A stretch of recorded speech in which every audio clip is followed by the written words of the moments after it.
ইরানের পারমাণবিক সক্ষমতা মার্কিন হামলায় পুরোপুরি ধ্বংস হয়নি বলে প্রাথমিক তদন্তে জানিয়েছেন দেশটির গোয়েন্দারা। তাদের ধারণা, পুরোপুরি কর্মসূচি কেবল কয়েক মাস পিছিয়ে পড়া ছাড়া স্থায়ী কোনো ক্ষতি হয়নি।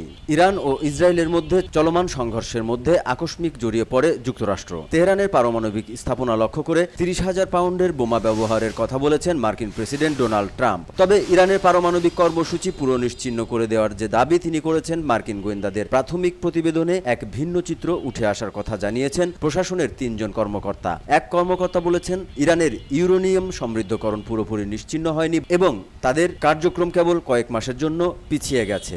ওই প্রতিবেদনের বরাতে আরেক কর্মকর্তা জানিয়েছেন, মার্কিন হামলায় ২টি স্থাপনার প্রবেশপথ পুরোপুরি বন্ধ হয়েছে কেবল, কিন্তু ভূগর্ভস্থ অবকাঠামো ভেঙে পড়েনি।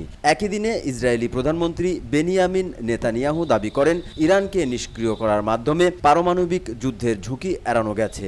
ভবিষ্যতেও পারমাণবিক অস্ত্র তৈরির চেষ্টা করলে একই রকম দৃঢ়তার সঙ্গে তা প্রতিহত করা হবে বলেও সতর্ক করে দিয়েছেন তিনি। ইরানের প্রেসিডেন্ট মাসুদ পেজেশকিয়ান বলেন, তার দেশ সফলভাবে যুদ্ধ শেষ করেছে।